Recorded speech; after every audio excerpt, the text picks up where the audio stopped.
All right, here we go.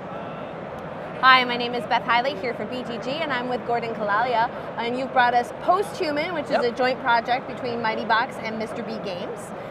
What are we trying to accomplish in Posthuman? Posthuman is a post-apocalyptic adventure game, it's a survival game that's competitive, and the aim is for the human survivors that start off right here in the safe area to get to the fortress.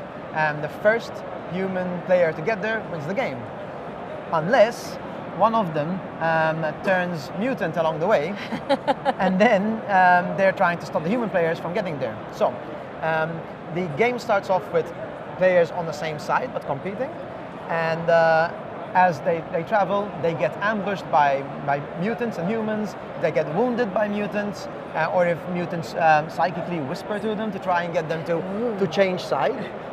Because everyone has a bit of mutation in them, then you can switch to being a mutant if you have 3 mutations, or you have to switch if you have 5 mutations. So there's an element of choice with the side switching. You can try to stick to your humanity and use vaccines or whatever to try and stay human and win as an individual, or you say, you know, I'm behind, or I really like my mutations. This seems fun, right? Let's go! The mutations are either negative or positive. They can make you into more powerful, or they can make you weaker, or balance both.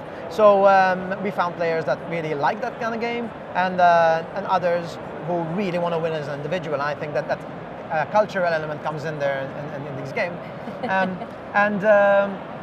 When the player changes to mutant, they're trying to stop others from getting there by ambushing them. There are some actions that they can take, and they have to guess where the players will be, on which terrain tiles they'll be, and then they can play certain actions to attack them.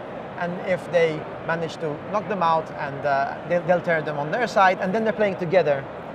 And the mutants only win as a collective because they're not selfish. And I know it's going to be hard to slide these into the middle to zoom in on, but you guys have a pretty concise way of showing all the information for our, at the moment at least, human characters. So just why don't you go through a couple of maybe the different aspects of our humanity here. Great. So first you have a set of attributes, mind, speed, strength, melee, and shooting. They run from 1 to 5. Between 4 and 5, they give you some special thing. Each attribute gives you a bonus if they're on 4 and 5, and this is your health and morale. In the game, you get knocked out both if you get bashed, or if you're tired, or if you're sad, right? And there's many things that depress you and get you down. And also the encounters are split into fighting encounters and some narrative ones, where you get a little story and you have to decide what to do and maybe take a test. I think it's worth showing that you guys have provided a couple different choices here of different characters, which we've just laid out on our player boards here, but you could certainly sort of customize what human you want to represent on any given game. Yeah, and you can start off with stock characters that we've designed with sort of variety of abilities, or, in my opinion, it's even more fun to generate your own character. There's a simple character generation system which allows you to plot a certain strategy for the strategic players, and also allows you to create the kind of character you want. If you want to put yourself in the game, say, we've tried to make that possible by customizing the character, and all sorts of characters can survive the journey, not only the fighty ones. Now, how many players can you play with this maximum? So the base game is for 1 to 4 players, and plays as well for all the number of players, I think.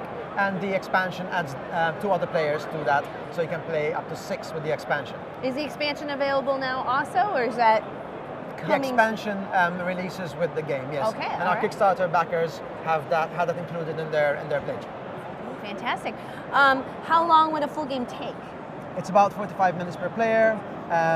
We found that you can finish a 2-player game, which is very competitive, because whatever I do really affects what you do, obviously. You don't need to run off and so on. That's about 45 minutes. We find that a 3-player game jumps to about 2 hours to 2.5 hours, and a 4-player game goes from 2.5 to 3 hours, roughly.